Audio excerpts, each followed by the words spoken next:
do que foi combinado semana passada, né? Eu deixei o horário de segunda-feira vago, né? Que alguns de vocês me disseram que ia ter prova de cálculo, né? Alguma coisa do tipo, não lembro agora. Espero que tenha dado tudo certo.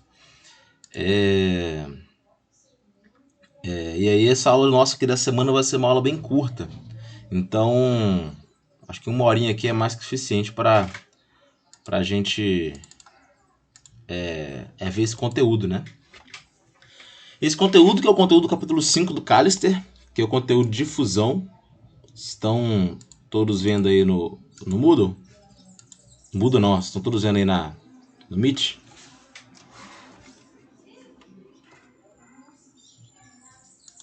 Beleza então, gente.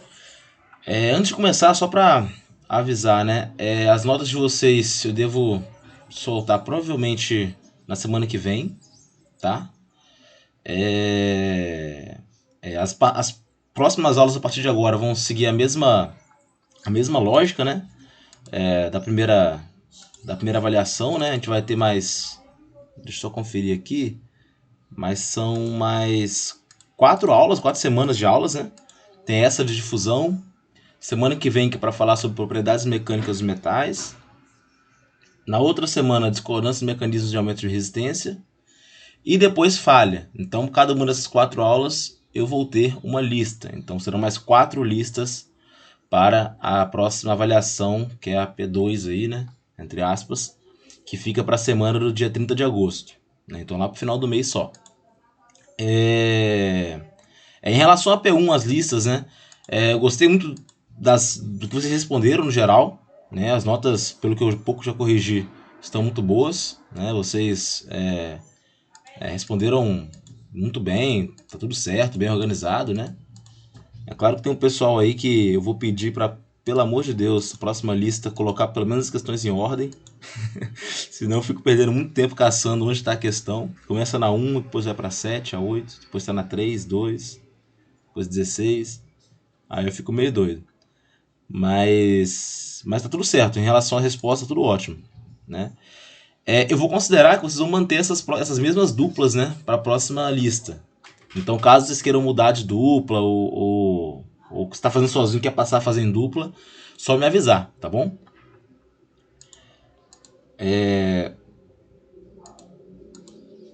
Vocês estão enxergando a tela ainda aí? Que aqui para mim eu abri o Moodle e ficou preto.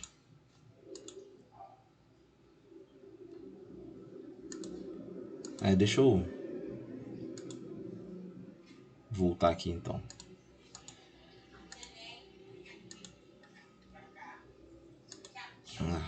Compartilhar a tela inteira.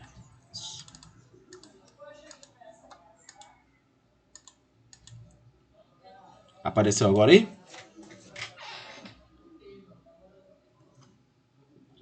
Bom, se ficar preto aí, por favor, vocês me avisem. Vamos lá então, capítulo 5. Acho que do livro do Callister aí, talvez esse seja o capítulo mais tranquilo, né? Dessa parte inicial de ciência e tecnologias materiais, que é o capítulo sobre difusão, né? Os objetivos desse capítulo são os seguintes. Primeiramente, identificar os principais tipos de mecanismos de difusão atômica, né? Quando eu falo de difusão aqui, eu quero que vocês pensem em movimentação de átomos, né?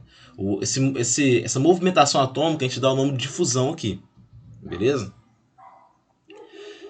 Então aqui a gente quer identificar os principais tipos de mecanismos que envolvem esses movimentos atômicos.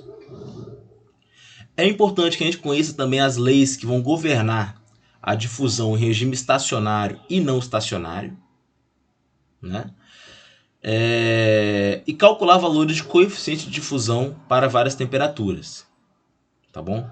Então, essa questão de regime estacionário e não estacionário, a gente vai ver melhor aqui durante a aula. E coeficiente de difusão também, né? Que é uma grandeza que a gente vê durante a aula. Né? Aí tá a difusão, né? A difusão atômica no contexto de materiais é muito importante, né? Porque muitas vezes a gente quer conferir uma característica de certo material.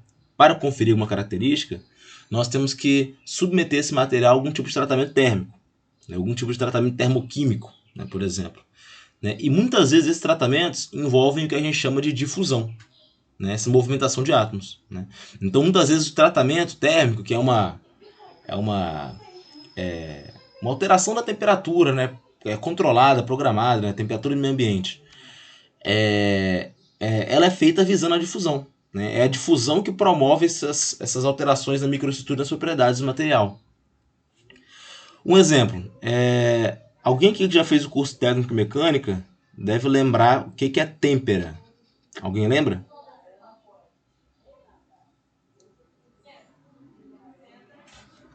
Ninguém aqui fez técnica mecânica, gente?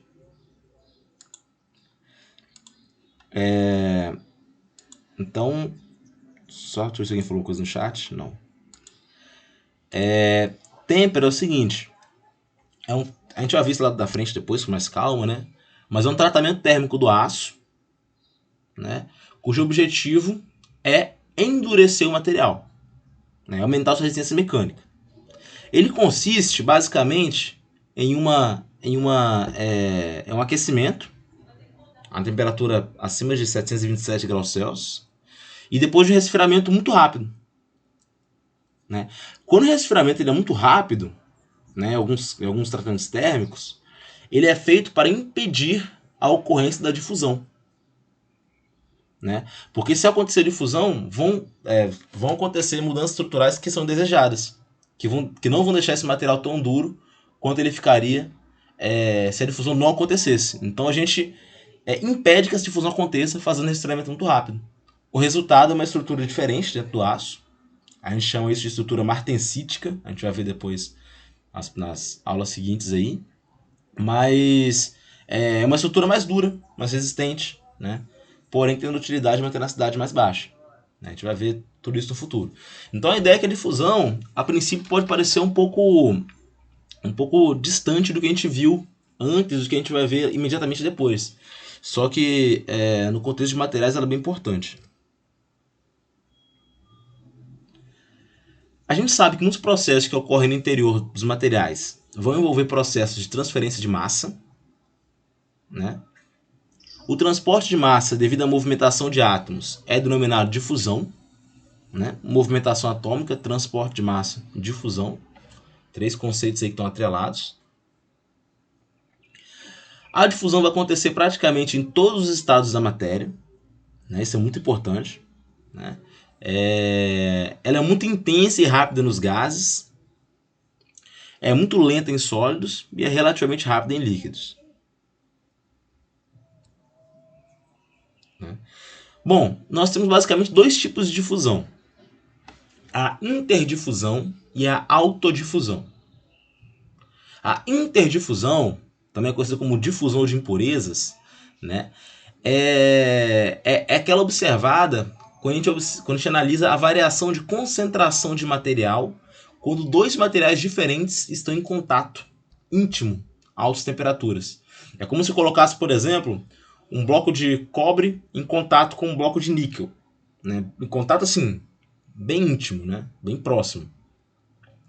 E a gente pode observar a interdifusão quando parte dos átomos de cobre vão migrar para o bloco de níquel e vice-versa. Isso é uma interdifusão. Né? Um exemplo. Isso geralmente acontece a temperatura mais elevada. Outro tipo de difusão é o que a gente chama de autodifusão, que acontece em material puro. É até mais difícil perceber esse fenômeno, né? Mas é quando os átomos eles se movimentam no próprio material puro. Tá bom? Aqui eu tenho um exemplo, uma representação, uma ilustração do que seria a interdifusão. Temos os átomos laranjinhas aqui na esquerda e os átomos azuis na direita. Vocês podem perceber que inicialmente a concentração está de acordo com esse gráfico. Na esquerda, só o laranjinha. Na direita, só o azulzinho. Né? Após um intervalo de tempo, vai acontecer o seguinte: alguns átomos azuis vão trocar de lugar com os átomos vermelhos, né? Gerando essa confusão aqui no meio. Esse perfil de concentração aqui. Beleza? Aí vai ser criado esse perfil de concentração.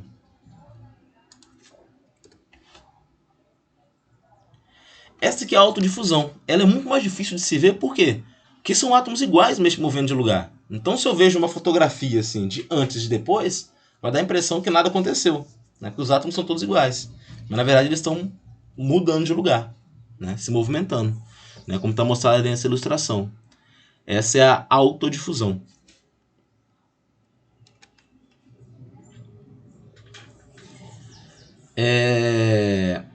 Os valores dos coeficientes de difusividade, né, que é a capacidade dele de se difundir, né, está relacionado a isso. Em autodifusão, vai depender dos obstáculos presentes na movimentação dos átomos. Né? Então, quanto mais obstáculos, entre aspas, maior vai ser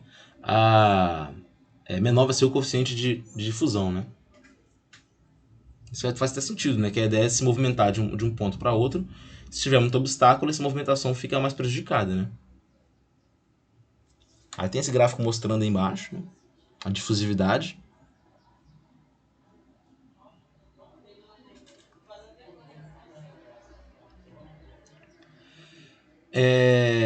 Tem dois mecanismos principais que explicam essa movimentação de átomos no interior de um material metálico.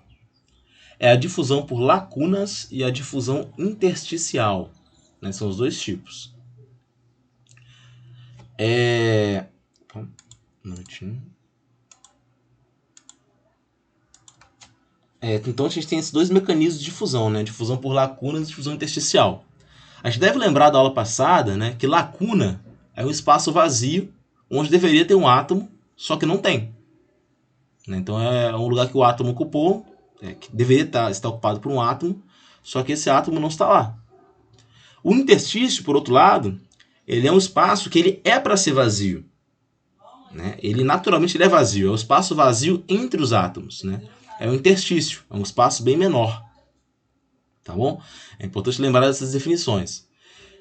Ambos, tanto a lacuna quanto o interstício, né?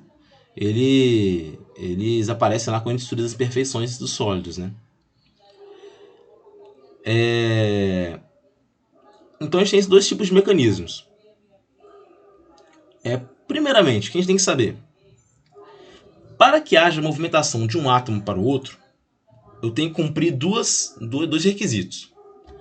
Primeiramente, ele tem que ter para onde ir. Esse átomo ele tem que ter para onde ir. Ele tem que ter, deve existir perto dele algum lugar adjacente vazio. Beleza? E segundo, o átomo ele tem que ter energia para sair da posição que ele está e ir para outro lugar. Né? Ou seja, deve ter energia suficiente para romper as ligações atuais e alcançar uma nova posição, distorcendo a rede cristalina. Então, dois requisitos são necessários para que aconteça a movimentação atômica. A existência de um sítio adjacente vazio, um lugar para ir, e energia para fazer esse movimento. Energia para quebrar as ligações dele e ir para outro lugar, distorcer a rede cristalina. Essa energia necessária, ela é do nível vibracional, né? Ela está relacionada à temperatura. Né? Então, esse fenômeno de difusão, geralmente são mais pronunciados em temperaturas mais elevadas. Né? Porque em temperaturas elevadas, os átomos estão no estado energético onde eles têm energia suficiente para sair dali e ir para outro lugar. Né? Difusão por lacunas. A difusão por lacunas acontece tanto na interdifusão quanto na autodifusão. Né? É basicamente trocar a posição de lacuna em átomo. Né? Então é um átomo que ele está querendo ir para outra posição. Ele vê uma lacuna lá. Então ele sai da posição dele e vai para outra. E onde ele está vira uma lacuna. É bem simples. Né? Esse tipo de mecanismo é muito importante, principalmente em temperaturas altas, né? Onde o número de lacunas é expressivo. Né? Tem número mais alto de lacunas, temperaturas mais altas. Então esse é um tipo de fusão, né? Fusão por lacunas. E eu tenho também a difusão intersticial, né? Esse tipo de difusão intersticial acontece quando o elemento difundido ele cabe no interstício do material hospedeiro, né? Quando eu falo que o aço é uma liga de ferro com carbono, o carbono ele ocupa um espaço intersticial na estrutura cristalina. Ele fica entre os átomos de ferro, ocupando posições intersticiais, né? Por quê? Porque o carbono cabe ali. Ele é pequeno, é um átomo pequeno, né? Da mesma forma que isso acontece muitas vezes com oxigênio, hidrogênio e nitrogênio, né? Que tendem a ser menores, né? Nesse caso, nesse tipo de difusão, né, difusão intersticial, os átomos vão migrar de uma posição intersticial para outra. Vão sair da posição intersticial e ir para outra.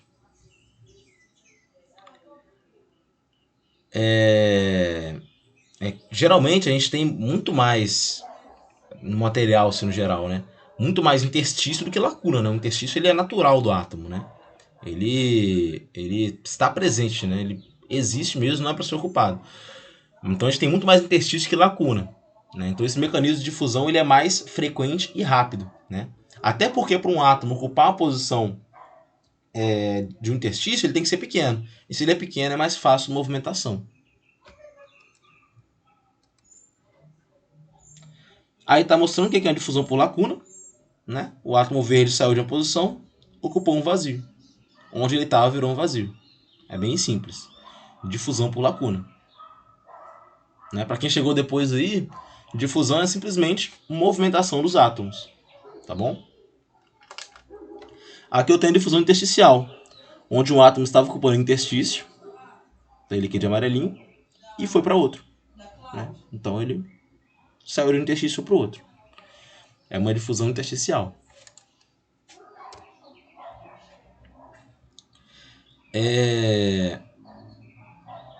Aqui eu tenho esse gráfico mostrando a energia, né, relacionada ao percurso da difusão. Né? A energia é utilizada aí, o salto energético, né? Como vocês podem ver aí, para que aconteça a difusão intersticial, o nível de energia ele é mais baixo, tá bom? Então a gente tem esse ponto a destacar, né? Já até comentei sobre isso. E bem, quando a gente fala de difusão, a gente fala de difusão tanto em regime estacionário quanto em regime não estacionário. Vamos lá. A primeira coisa que a gente tem que definir aqui é o fluxo de difusão, que é esse valor de J. Né? Ele pode ser interpretado como a quantidade de massa que é transferido de uma dada seção dentro de um intervalo de tempo. Então, a quantidade de átomos que vão passar por uma área em uma quantidade de tempo. Né? Então, uma massa dividido pela área dividido pelo tempo. É basicamente isso. Né? Então, a unidade dele vai ser quilograma por metro quadrado de segundo, né? Ou átomos por metro quadrado de segundo. Né? O M é a massa, A é a área e o T é o tempo. Na forma diferencial, fica a diferencial da massa em relação ao tempo. Como se fosse, de certa forma, uma vazão. Né? A diferencial da massa em relação ao tempo. A vazão mássica aí, no caso.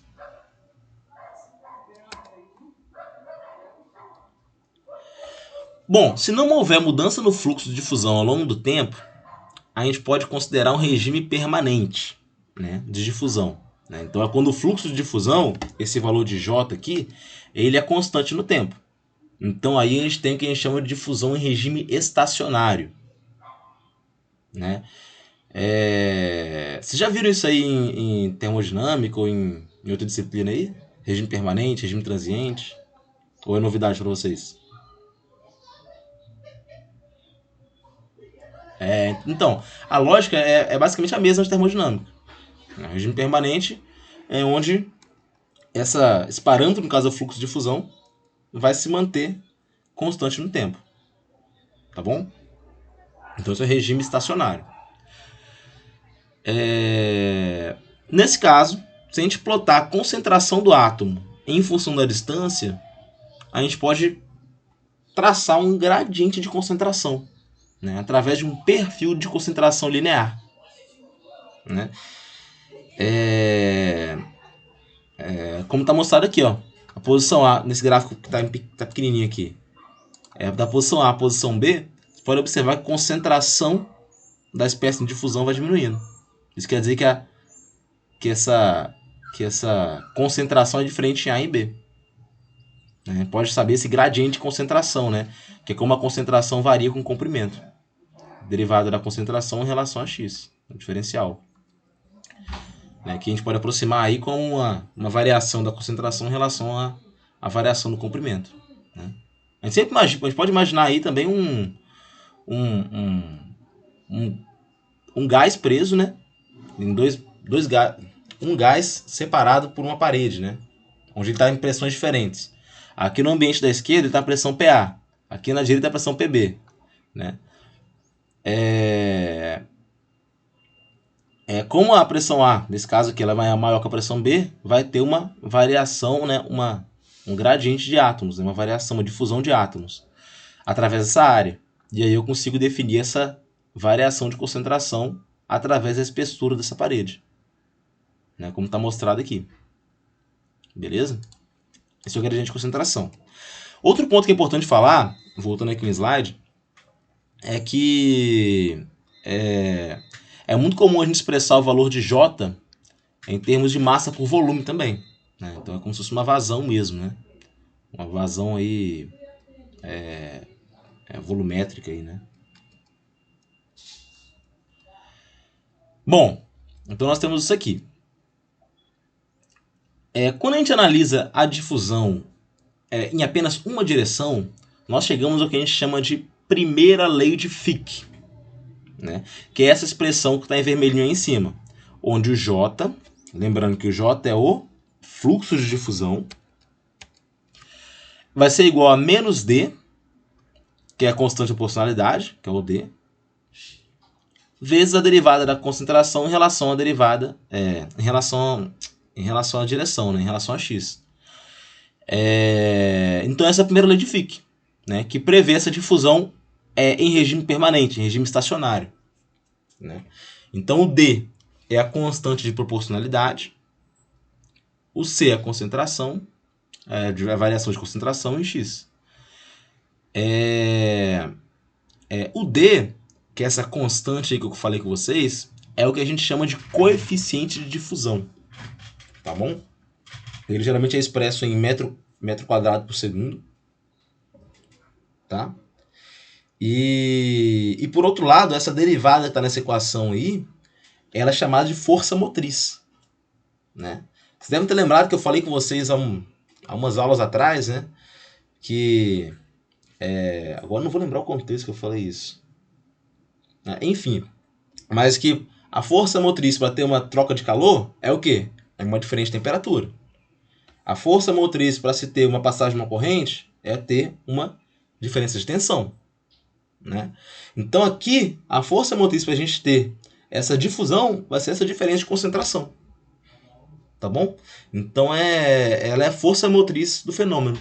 Né? Eu acho que eu falei sobre isso quando eu estava falando da estabilidade dos átomos. Né? É que os átomos que eles já estão estáveis, eles não se ligam com ninguém, que são os gases nobres. Né? Então a ideia é essa, tá? Essa que é a primeira lei de Fick. Então toda vez que eu tenho um fenômeno que envolve difusão de átomo, essa lei de Fick é válida, tá bom? Vocês podem esbarrar nela e até em outras disciplinas aí que não seja envolvida com materiais, né? Ela aparece constantemente. Aí aqui tem um exemplo, um exercício exemplo, né? Eu tenho a placa de ferro a temperatura de 700 graus Celsius, há uma atmosfera carbonetante, que é rica em carbono, né? E um de seus lados é uma atmosfera descarbonetante, que é deficiente de carbono. Então perceba, essa placa de ferro, em um lado está rica em carbono e o outro lado está deficiente em carbono. Considerando uma condição de regime estacionário, pede no exercício para calcular o fluxo de difusão, que é o valor de J, do carbono através da placa. Né? Aí ele fala, as concentrações de carbono nas posições 5 a 10 minutos abaixo da superfície carbonetante. Né? Fala as posições, obviamente. Fala as concentrações. E considerando o coeficiente de difusão igual a 3 vezes 10 a menos 11. Nessa temperatura. Né? 700 graus Celsius. Lembrando que esse coeficiente de difusão, gente, esse valor de D, ele vai depender da temperatura, né, obviamente. E vai depender também de qual espécie que está em difusão. Né? Que tipo de átomo está em difusão. Tá bom? Então, geralmente, ele é dado, né, nas questões. Então, o regime estacionário, usamos a primeira lei de Fick, né, como está mostrado aí, é basicamente substituir na fórmula. Né? Substituindo na fórmula e fazendo as contas, eu encontro 2,4 vezes 10 a menos 9. Né? Substituo o J, né? Substituo a concentração, substituo também as posições, né? O valor de XA e XB. Né? Lembrando sempre, eu tenho um valor de menos aqui antes do D. Né? Esse valor de menos aí está relacionado ao próprio regime unidirecional, né, do fenômeno. Né? Vocês podem ver que muitas vezes em transferência de calor vai aparecer isso aqui também, um valor um sinal negativo antes. Tá? Mas isso é mais é algo que aparece aqui mesmo na equação. Então não se esqueça dele, que naturalmente ele vai sumir aqui, né, se for o caso. Você pode observar que XA é menor que XB, então esse valor negativo vai sumir com esse daqui e nosso resultado fica positivo. Beleza? Acho que aplicar essa equação aí é muito tranquilo, né? Se a concentração fosse dada como uma função, vocês teriam que derivar. Né? Também não tem muito mistério. Né? Fazer a derivação. Uma derivada bem simples aí.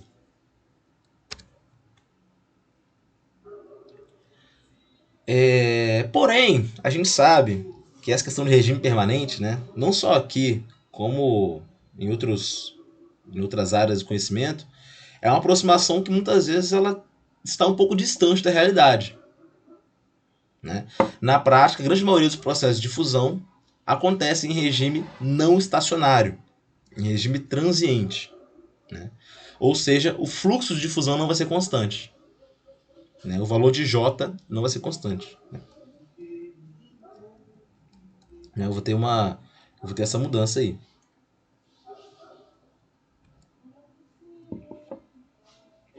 Nesse caso, a gente vai ter essa bela equação diferencial parcial que vai descrever o perfil de concentração em uma dada direção. Né? Nesse caso aqui, eu vou ter uma concentração dependente do tempo, que vai ser o fluxo de fusão, né?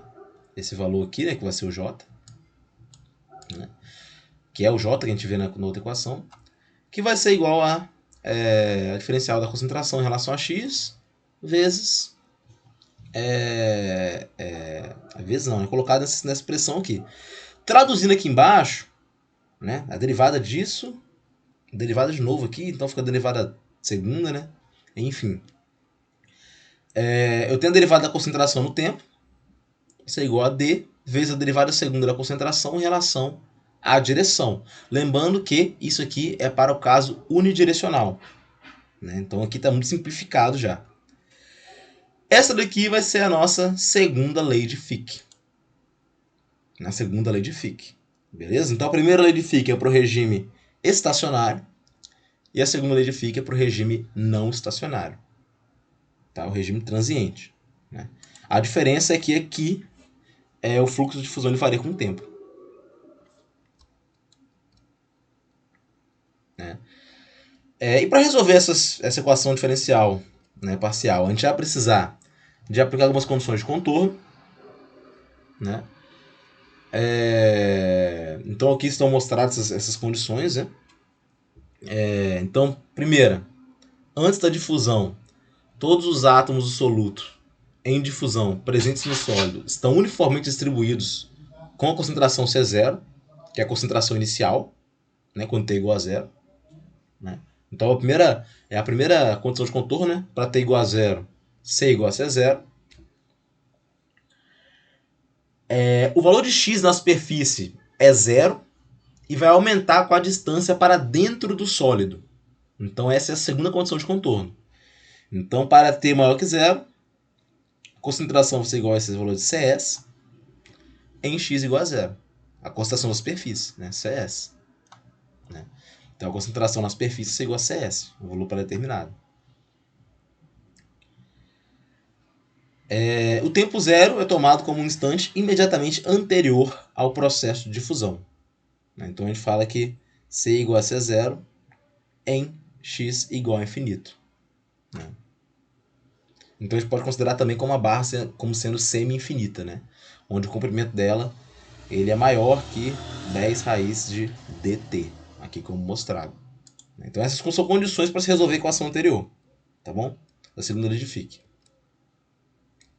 Aplicando isso tudo, né? Eu acho que posso ter até um pouco vocês aí mostrando isso tudo aqui, né? Acabaram de fazer uma prova de cálculo essa semana. Vocês não estão querendo ver isso tão cedo, né? Aqui em materiais, acho que isso aqui é o mais perto que a gente chega de uma equação diferencial. A gente tratando aquilo lá, aplicando as condições, nós chegamos nessa expressão aqui, né? Que de fato é a nossa segunda lei de Fick. Né? Onde eu tenho o valor de concentração no ponto x, no instante t, menos C0. C0 a concentração no ponto x no instante t igual a zero, dividido pela diferença de concentração de C0 com a concentração na superfície, que é para x igual a zero, vai ser igual a 1 menos essa função aqui, né, que é a função erro de Gauss, né, que está mostrado aqui embaixo. Né? O que é essa função? Né? Tem algumas calculadoras científicas que já fazem, né? O Wolfram Alpha acho que faz também, né? Acho que vocês devem conhecer o Wolfram Alpha aí das disciplinas de cálculo, né? Mas é a função erro, né? A função erro desse valor que está entre parênteses aqui, de x sobre 2 raiz de dt. Essa função erro, ela geralmente vem tabelada, tá? Então vocês vão calcular o que está aqui dentro e colocar na tabela. Então achar o valor. Né? Aqui eu tenho a tabela para a função erro, né? Então vocês podem ver aí que tem várias possibilidades, né? O z, né, que é a parte de dentro, né? Chama de x sobre 2 raiz de dt. Esse z, então eu calculo quanto que dá e vejo quanto que dá a função erro associada. Vocês vão ver que tem tabelas para isso. Tá? Senão não vão precisar calcular isso não. Beleza? Até aqui alguma dúvida, gente?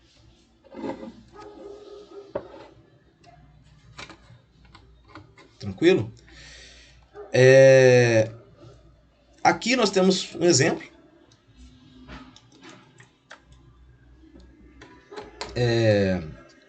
Onde é necessário endurecer a superfície de um aço, né? A níveis superiores ao que é resistência anterior. Então, o que a gente chama de tratamento superficial, que é só para endurecer a superfície. Tá bom? Esse aqui é uma aplicação, nesse exemplo está trazendo isso. Né?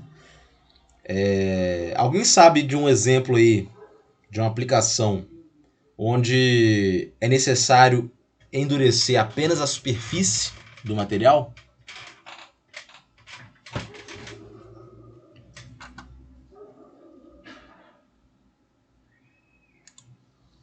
Ninguém? Um exemplo clássico, né? Engrenagem, né? Essas engrenagens de dentes retos, né? Cilíndricas de dentes retos, grandes, né? Quanto mais duro é o material, mais resistente ele é ao desgaste, né?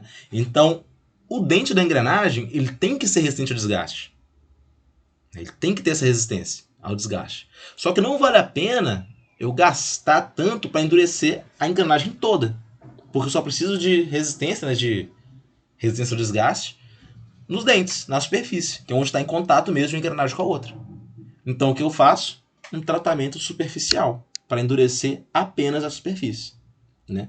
Esses tratamentos, a gente vai ver lá no final do curso, eles envolvem uma aplicação de uma combinação de temperatura alta com um ambiente que é rico em carbono, por exemplo, né? Ambiente que tem uma concentração química favorável para que esses átomos ambientes eles sejam difundidos para a superfície do metal e endureça a superfície, né? Tem vários métodos de fazer esse endurecimento, né? Eu tenho a boretação, eu tenho a nitretação, eu tenho a carbonetação. Dentro de cada um eu tenho vários tipos diferentes, né? Então são métodos de endurecimento superficial, né? É um exemplo de onde a gente pode visualizar a difusão sendo aplicada a materiais, né? Porque às vezes a gente fica muito na parte de cálculo e não percebe isso aqui. Mas vamos lá. Então a ideia é endurecer a superfície de um aço, né? Só a superfície, né?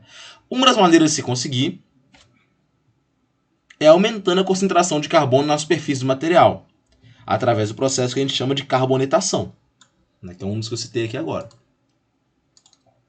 Vocês vão ver isso com mais calma, vamos ver bastante esse processo aqui lá em Mateco 1, tá bom? Nesse caso aqui, ó, a peça de aço ela vai ser exposta a temperatura elevada em uma atmosfera rica em hidrocarboneto gasoso, tal como o metano, que é o CH4. Então eu vou ter minha peça de aço, exposta a temperatura alta em uma atmosfera rica de metano, por exemplo. Então a gente tem que considerar a liga contendo a concentração inicial uniforme de 0,25% em peso de carbono e que deve ser tratada a 950 graus Celsius. Se a concentração de carbono na superfície for repentinamente elevada e mantida em 1,2% em peso, quanto tempo será necessário para atingir um teor de carbono de 0,8% em peso em uma posição localizada 0,5 milímetros abaixo da superfície? Então essa é a pergunta. Você perceba, quando começa a falar de tempo, quanto tempo leva para fazer aquilo? Eu já sei que eu estou falando do regime não estacionário, né? Porque no regime estacionário, né, o fluxo de fusão vai ser constante com o tempo. Nesse caso aqui, o coeficiente de fusão para o carbono no ferro, sob essa temperatura, é de 1,610-11 metro quadrado por segundo, e considerando a peça de aço como semi-infinita, né? Como que a gente resolve isso, então? É um problema não estacionário. A gente já viu que a concentração inicial é 0,25% em peso. A concentração superficial é 1,20%. E a concentração final que eu quero em X, né, é 0,35% em peso, né? X vai ser igual a 0,5 milímetros. Lembrando que a superfície é o zero, né? Então eu vou crescendo abaixo da superfície. Então 0,5 milímetros é 5 vezes 10 menos 4. Né? O D já deu também, que é o coeficiente de fusão, né? 1,6 menos 11. Aplicando aí a segunda lei de Fick, nós chegamos nessa expressão aqui, né? A variação de concentração 0,8 menos 0,25, 1,2 menos 0,25, vai ser igual a 1 menos a função erro do que está aqui dentro, né? Logo, 0,4210 vai ser igual a função erro de 62,5 sobre raiz de t. Lembrando que a única incógnita aqui é o t. Por quê? O que ele pergunta na questão é quanto tempo ela vai levar, quanto tempo é necessário para atingir esse teor de carbono. Então o t é o que falta, né? Eu sei que a função erro desse valor aqui, que posso chamar de z que está aqui dentro, vai ser igual a 0,4210.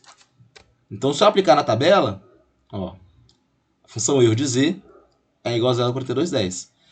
Se eu voltar na tabela, eu vou ver que z é igual a 0,392. Né? Vamos voltar aqui na tabela aqui, rapidinho. Opa, deixa eu ver o valor de novo que eu já esqueci. 0,4210. Tá aqui, ó, entre o z, tá entre esses dois dados aqui na tabela, né?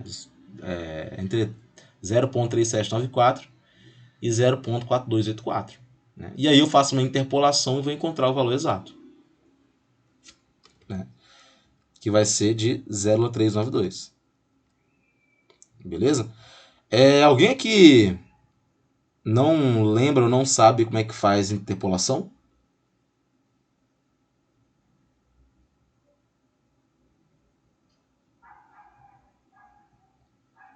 Alguém?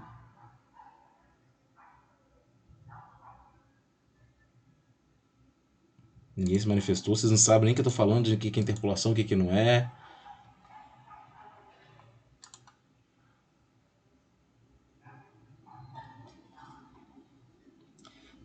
Não, mas não tem, a gente sempre faz calculadora, né? Porque é uma continha meio chata, né?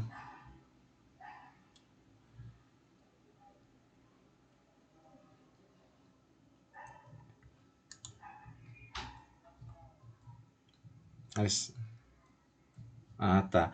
Então, eu vou fazer aqui então, pelo menos uma. É porque eu sempre gosto de fazer, porque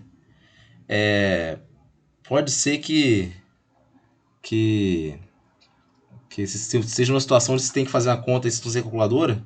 E é legal a gente saber o que é a interpolação, né? Não só aqui para materiais, mas para outras disciplinas também.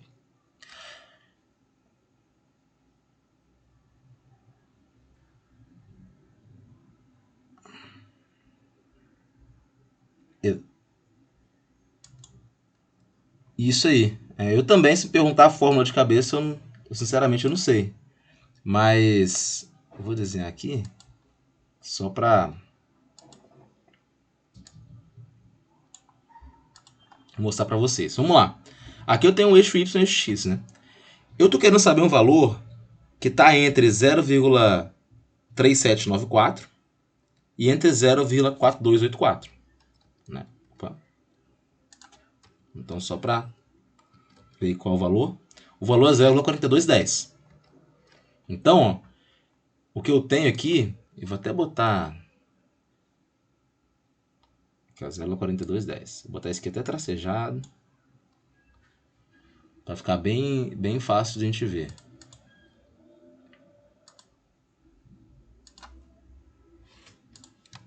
Né? Esse valor aqui de 0,4210 e esse outro valor aqui. Vamos lá. Então, o valor que eu quero achar aqui, ó, eu vou colocar aqui no lado, né? Que é o 0,4210. Esse aqui é o primeiro valor, né? Vamos lá, eu quero saber o valor de x que está aqui embaixo. Beleza? Então o que eu tenho que fazer? Eu tenho que olhar para a tabela. O 0,4210, ele está entre o 0,3794, então vou até escrever aqui, ó, 0,3794, e está entre o 0,4284. Vou colocar mais embaixo aqui para ficar mais fácil visualizar. Então ele está entre o 0,4284, 0,4284. Beleza? Aí que temos esses valores aqui. Só que, para 0,3794, eu tenho aqui, ó, pode olhar aqui, ó, 0,35. Então aqui eu tenho o valor de 0,35. Lembrando que eu estou me baseando todo na tabela. Né? A tabela tem alguns valores de referência, mas, por exemplo, aqui eu tenho 0,35 e 0,40. Mas eu também tenho valores que estão entre 0,35 e 0,40. Então a interpolação ela serve para a gente encontrar esses valores. Né? E aqui para 0,4284 eu tenho o 0,40. 0,40. Então o que acontece? Né? Traçando aqui também, mesma coisa que eu fiz para o outro, eu vou fazer aqui agora. Ah, meu Deus, você não está querendo ficar reto. Primeiro aqui, ó, pam, ele vem até aqui assim. Então, ó, vamos lá. O que eu quero saber aqui, você tem que sempre ter em mente, que é o valor de x. Né? É o valor de x.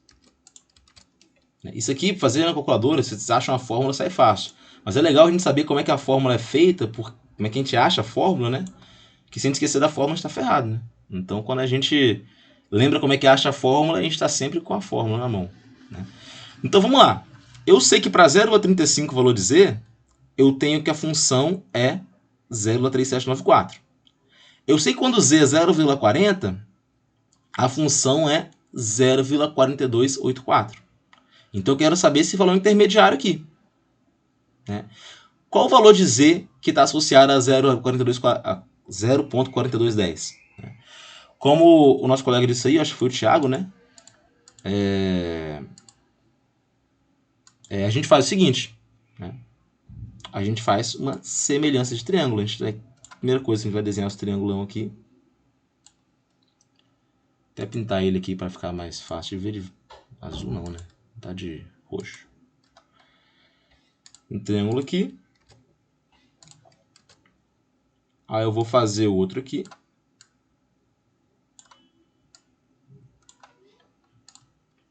E vou fazer mais um aqui. Mais um lado do triângulo, né? Passar por cima aqui. Então aqui eu tenho um triângulo. Como que eu faço esse cálculo então? Né? Coisa bem simples, bem tranquila. Né? Eu vou analisar o triângulo grande em relação a esse triângulo pequeno aqui. Eu tenho esse triângulo grandão que está de roxo aqui. E tem um triângulo... Opa! Tem um triângulo pequeno aqui que eu posso desenhar ele, sei lá, de vermelho. Aqui, ó. Ai, meu Deus. Botei aqui, mas não pintei. Então, de vermelho aqui. Né? Que aí fica bem fácil a gente visualizar. Né? O que é essa interpolação que vai ser usada aqui para fazer esse cálculo. Né? Pronto. Eu tenho um triângulozão grande roxo, tenho um triângulo pequeno vermelho. A gente faz semelhança de triângulo. Né? Semelhança de triângulo que é bem tranquilo de fazer. Né? A gente vai fazer uma... Vou até escrever aqui, ficar fácil e ficar sempre gravado, né? Vai fazer como se fosse uma... Fazer de fato uma semelhança, né?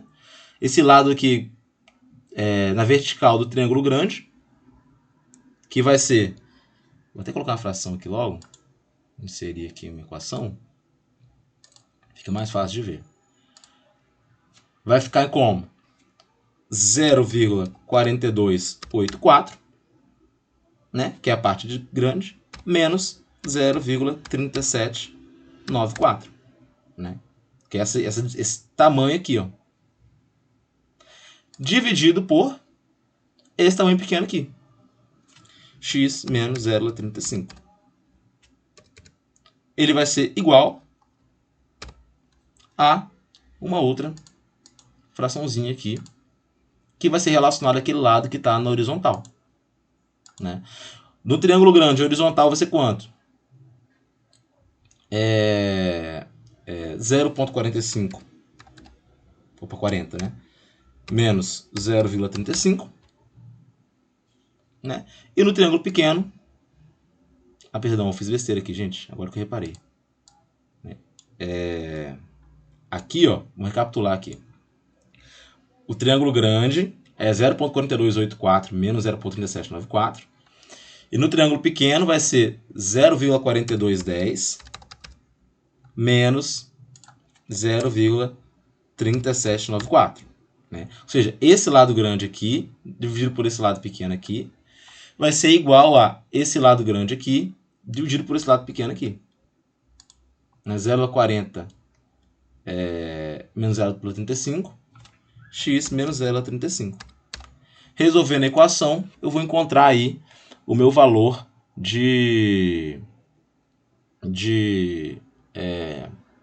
meu valor de x, né? Que é o que eu estou procurando. Então, quando aqui nessa parte aqui, eu falo que a função z é igual a 0,4210, ele aparece com esse z igual a 0,392, ele na verdade ele está calculando isso aqui. Ele faz esse cálculo. Beleza?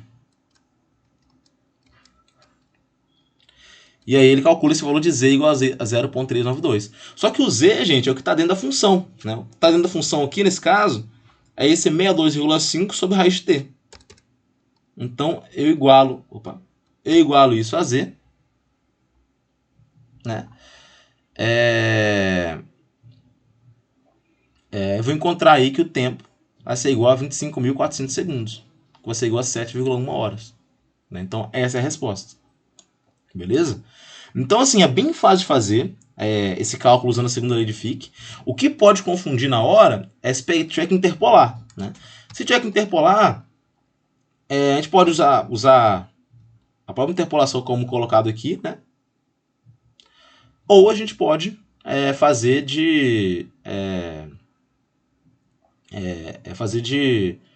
aplicando a fórmula logo, né? Que é bem fácil também, né? Bem tranquilo. Beleza?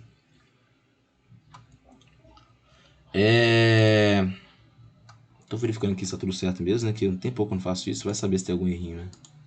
Deixa eu ver aqui. Não tem não, acho que é isso mesmo. Não, tá certinho. Então até aqui, gente, alguma dúvida? Como é que eu faço esse cálculo? Como é que eu aplico a primeira e a segunda lei de Fick?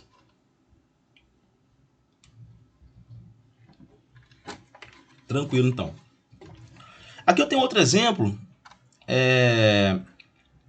Coeficiente de difusão do cobre no alumínio a 500 e 600 graus Celsius é diferente. 4,8 vezes 10 a menos 14 e 5,8 vezes 10 a menos 14.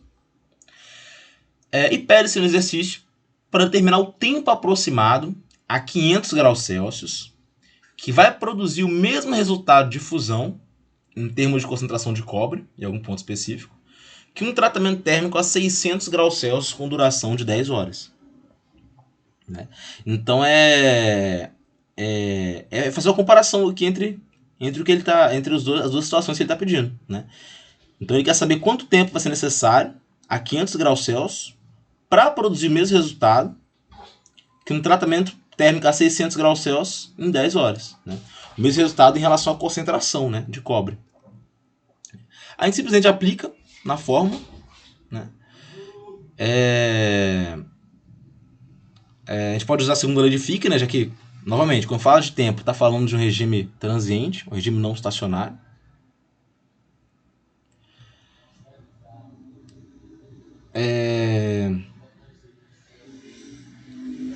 Então a gente, o que é ideal aqui para a gente, né, o que a gente pode fazer como todos os parâmetros são iguais para essa situação, a gente pode considerar esse dt como uma constante, né, igualar esse produto para as duas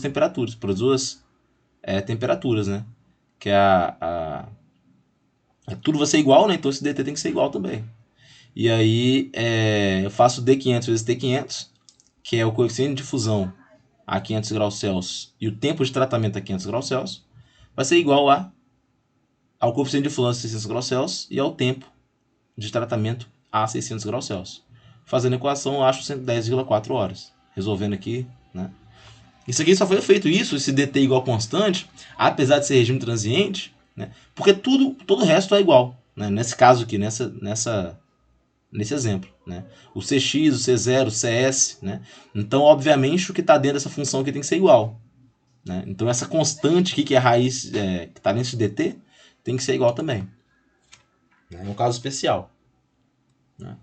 Aí aqui tem outro exemplo, né? O nitrogênio em uma fase gasosa, devendo se difundir para o interior de uma peça de ferro puro a 675 graus Celsius, né? Aí ele dá a concentração superficial, né, em 0,2% de nitrogênio e pede a concentração para x igual a 2 milímetros após 25 horas. Né? Então ele informa também o coeficiente de fusão. Né? Então, novamente, aplicar na fórmula. Isso que eu vou deixar para vocês como exercício para vocês tentarem fazer depois. Tá bom? Aplicar na fórmula. Né? Aqui, no caso, a incógnita vai ser a concentração. Né? Concentração Cx, né? A 2 milímetros da superfície. Beleza?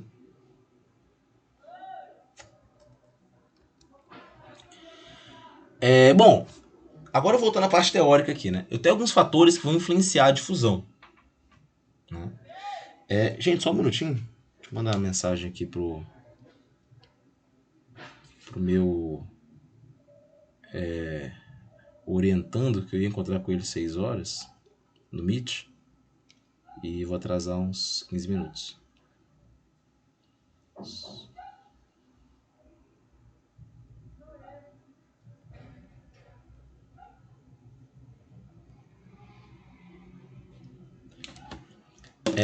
Enfim, Vamos lá. Fatores que influenciam a difusão.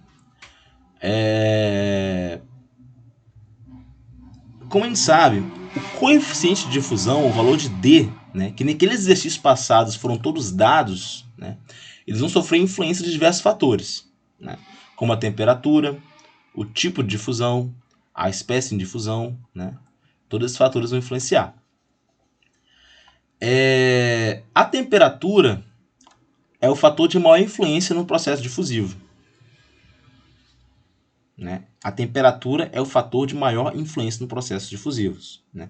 Então, eu quero que vocês tenham isso no DNA de vocês, né? Gravado. Né? Porque toda vez que a gente vai fazer algum tratamento que envolve difusão atômica, a temperatura vai ter um papel importantíssimo.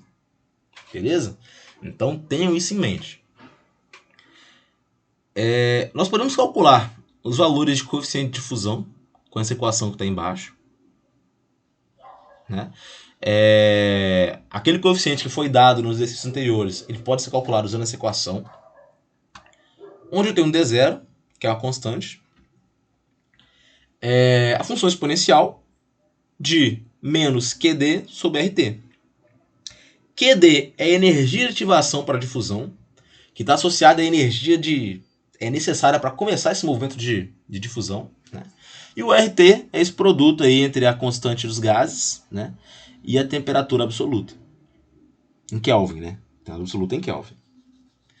Então a gente tem essa expressão aqui para achar o coeficiente de difusão. Então vocês podem ver que ele vai depender da energia de ativação, que depende da espécie que está difundindo, né? Da temperatura, obviamente. Né? E enfim, tem vários aspectos aí que podem ser observados como fatores que influenciam a difusão dentro dessa expressão aí do coeficiente. Aqui a gente pode pode observar a influência da temperatura e e outros fatores, né, no valor de D. Então aqui eu tenho a espécie de difusão: ferro, carbono, cobre, zinco, alumínio, cobre. O metal hospedeiro, né, qual que é. O valor de D0 para cada uma dessas combinações. As energias de ativação, tanto em kJ por mol quanto em eletronvolt por mol, por átomo. Né? E aqui os valores calculados, né, de temperatura e de coeficiente de fusão. Né? Vocês podem observar que o coeficiente de fusão, quando aumenta de 500 para 900 graus Celsius, nesse primeiro caso aqui, ele vai da ordem de 10 a menos 21 para 10 a menos 15. Né? Então, um aumento de 400 graus Celsius de temperatura faz o aumento de 10 elevado a sexta, aproximadamente, no coeficiente de fusão. Então, vocês podem observar que é algo bem pronunciado mesmo. Né? A energia de ativação também vai mudar, né? Dependendo da combinação de espécies, né? Do átomo hospedeiro e da espécie de fusão. E, enfim, né? Acho que é só para observar como esses fatores eles interferem mesmo.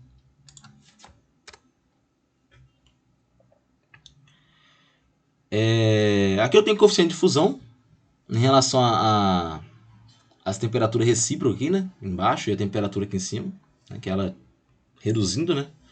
A escala é um pouco diferente. Mas a gente pode observar que à medida que a temperatura está mais alta, o coeficiente de fusão está mais alto também. Né? Aqui na direita tem mais um gráfico mostrando difusividade, né, em metro quadrado por segundo, em relação à temperatura também. Né? Como que, à medida que a temperatura está mais alta, essa difusividade aumenta. Né? A difusividade que é um conceito que vocês vão observar também em transferência de calor, daqui a alguns períodos, né? Que está relacionado à capacidade de um material, né? De um material ele difundir calor no seu interior. É claro que essa difusividade é difusividade térmica, né? Aqui eu estou falando de difusão atômica.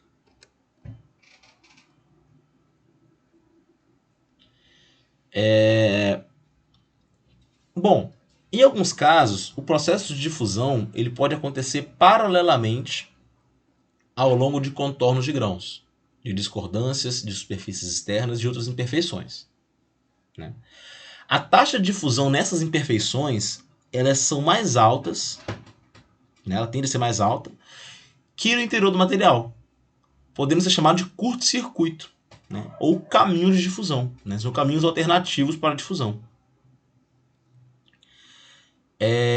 Porém, esses caminhos de curto-circuito, né, que a gente fala, eles têm uma contribuição muito pequena em relação ao processo global, né? Porque as regiões elas são muito pequenas, né? Então não tem como passar muitos átomos por uma região de contorno de grão, por exemplo, ou por uma discordância, né? Então são regiões que facilitam a passagem, mas são muito pequenas, né? Então a contribuição é bem pequena mesmo. É ínfima, como está aí no slide. Bom, a difusão ela é mais rápida para estruturas cristalinas abertas, né? Materiais com ligação secundária, né? Ligação secundária não sabe que é mais fraca, né? Então é mais fácil, precisa de menos energia de ativação para começar o movimento de difusão. Átomos pequenos, né? Átomos pequenos têm mais facilidade de se difundir. E materiais de baixa densidade, né? Que são mais leves, né? Então são mais fáceis de difundir também. A difusão é mais lenta para estruturas compactas, como eu mostrei para vocês, que é o CFC ou HC, né? Que é aqueles panos compactos de átomos. Materiais com ligações covalentes têm estruturas mais lentas, têm difusão mais lenta, né? Até porque eles têm uma ligação que é covalente, que ela é dependente da direção, né? Ela é direcional. Então a gente tem essa característica. A difusão é mais lenta para átomos de difusão grandes, né? Átomos grandes de difusão, a difusão vai ser mais lenta, né? Obviamente. E materiais pesados, né? Átomos mais pesados, materiais de densidade elevada. Aqui tem uma questão, né, para calcular o coeficiente de difusão para o magnésio no alumínio, né, a 550 graus Celsius. Né? Então aqui eu tenho algumas características, né? O magnésio e o alumínio está aqui a penúltima linha da tabela. O valor de D0, aquela constante, vai ser 1,2 10 menos 4. A energia de ativação vai ser 131 kJ por mol.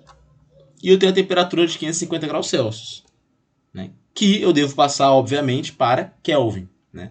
Tendo isso tudo, eu aplico na equação, né? Eu tenho o valor de R também. E resolvo, né? Sem muita dificuldade. Aqui tem outro exercício, né, que eu vou deixar para vocês fazerem depois, né, caso vocês tenham alguma dúvida, podem falar comigo, mas que é a mesma coisa, né?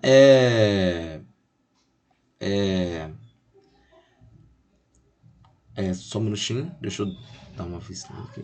Então, é basicamente o mesmo problema de difusão, né? Aplicando a primeira e segunda lei de Fick ou aquela equação para o coeficiente de difusão, vocês vão encontrar o resultado adequado. Então, não tem muito segredo também, né? Acho que aqui está pedindo um tratamento térmico, né?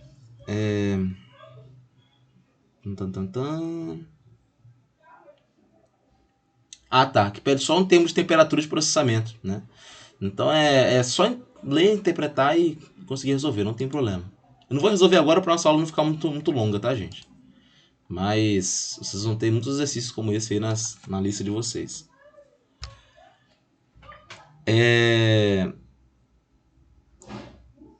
Aqui eu tenho algumas micrografias mostrando o que acontece na difusão, né? Mostrando que existe uma diferença mesmo, né? Aqui na direita, né? Eu tenho materiais que são expostos a um procedimento de endurecimento superficial. Então a parte externa está mais dura, né? Aqui a engrenagem que eu falei embaixo, né? Perceba que até na micrografia ela tem um aspecto diferente na superfície. E aqui na esquerda eu tenho uma micrografia do aço, né? Nitretado, né? Indicando a direção aí de ataque químico, né? Na direção com mais porcentagem de enxofre. Aqui eu tenho um perfil de dureza aqui na direita, né? Mostrando como é que a dureza ela cai com a profundidade, né? A gente vai entrar em dureza depois, falar com mais calma, mas ela cai aqui com a profundidade, né? Que ela é mais dura na superfície, nesse caso. E aqui também, né? O perfil de dureza em camadas nitretadas, né? Mostrando como que a dureza ela cai à medida que a gente vai entrando na profundidade, né? Ou seja, ele é mais duro na superfície. Tá bom? E é isso, gente. Em relação à difusão, não tem muito mistério, né? O ideal aqui é vocês saberem o que é autodifusão, o que é interdifusão, né? O que é uma difusão por lacunas e uma difusão intersticial. E, principalmente, conhecer a primeira lei de Fick, a segunda lei de Fick e aquela equação para o coeficiente de difusão. Sabendo isso, vocês vão resolver qualquer questão relacionada à difusão aqui para materiais. Lembrando que a primeira e a segunda lei de Fick, a gente vê elas aqui, né, com bastante... a gente vê aqui nesse capítulo, né, aprofunda um pouquinho mais nelas, mas elas podem ser vistas também em várias outras áreas do conhecimento, né? Tudo que envolve transporte de massa vai ter isso envolvido, beleza? Se tem alguma dúvida? Alguma pergunta?